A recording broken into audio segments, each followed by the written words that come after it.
I want to show you today how to put your wonderful imagination right into the feeling of your wish fulfilled, and let it remain there and fall asleep in that state.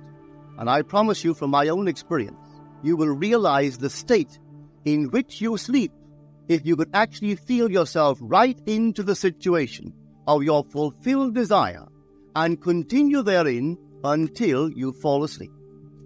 As you feel yourself right into it, remain in it until you give it all the tones of reality, until you give it all the sensory vividness of reality. As you do it, in that state, quietly fall into sleep. And in a way you will never know, you could never consciously devise the means that will be employed, you will find yourself moving across a series of events leading you towards the objective realization of this state. Now here is a practical technique. The first thing you do, you must know exactly what you want in this world. When you know exactly what you want, make as lifelike a representation as possible of what you would see and what you would touch and what you would do and physically moving in such a state. For example, suppose I wanted a home, but I had no money, but I still know what I want. Without taking anything into consideration, I would make as lifelike a representation of the home that I would like, with all the things in it that I would want. And then, this night, as I would go to bed, I would, in a drowsy, sleepy state, the state that borders upon sleep, I would imagine that I am actually in such a house, that were I to step off the bed, I would step upon the floor of that house. Were I to leave this room, I would enter the room that is adjacent to my imagined room in that house. And while I am touching the furniture and feeling it to be solidly real, and while I am moving from one room to the other in my imaginary house, I would go sound asleep in that state. And I know that in a way I could not consciously devise, I would realize my house. I have seen it work time and time again. If I wanted promotion in my business, I would ask myself what additional responsibilities would be mine were I to be given this great promotion. What would I do? What would I say? What would I see?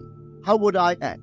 And then in my imagination, I would begin to see and touch and do and act as I would outwardly see and touch and act were I in that position. If I now desired the mate of my life, were I now in search of some wonderful girl or some wonderful man, what would I actually find myself doing that would imply that I have found my state?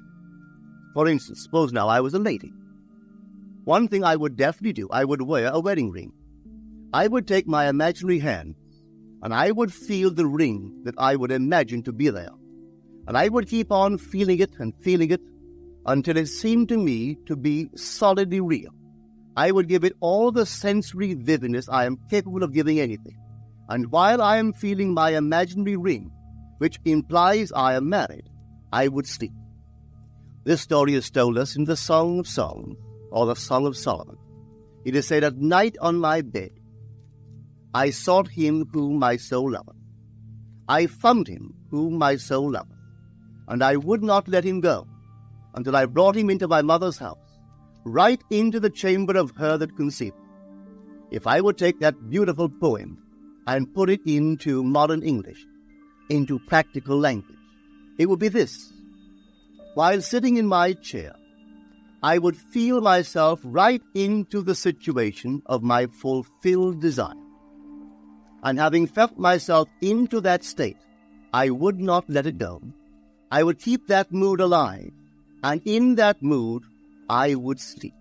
That is, taking it right into my mother's chamber, into the chamber of her that conceived me. You know, people are totally unaware of this fantastic power of the imagination. But when man begins to discover this power within him, he never plays the part that he formerly played. He doesn't turn back and become just the reflective life. From here on in, he is the affecter of life. The secret of it is to center your imagination in the feeling of the wish fulfilled and remain therein.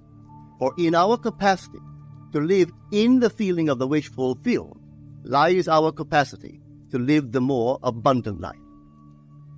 Most of us are afraid to imagine ourselves as important and noble individuals, secure in our contribution to the world, just because at the very moment that we start our assumption, reason and our senses deny the truth of our assumption.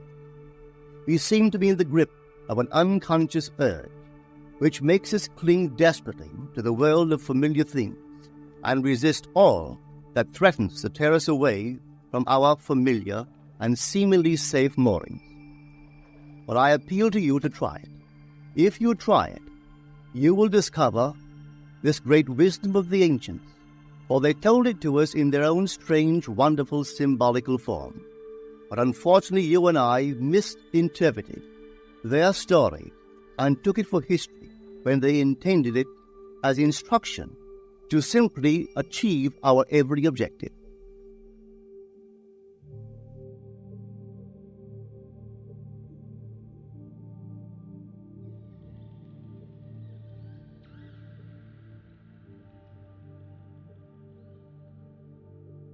Thank you for listening to the Neville Daily Podcast. Please subscribe for free at nevilledaily.com to receive weekly inspiration, free lectures, and exclusive remastered audios from Neville Goddard. Head over to nevilledaily.com to join the free newsletter.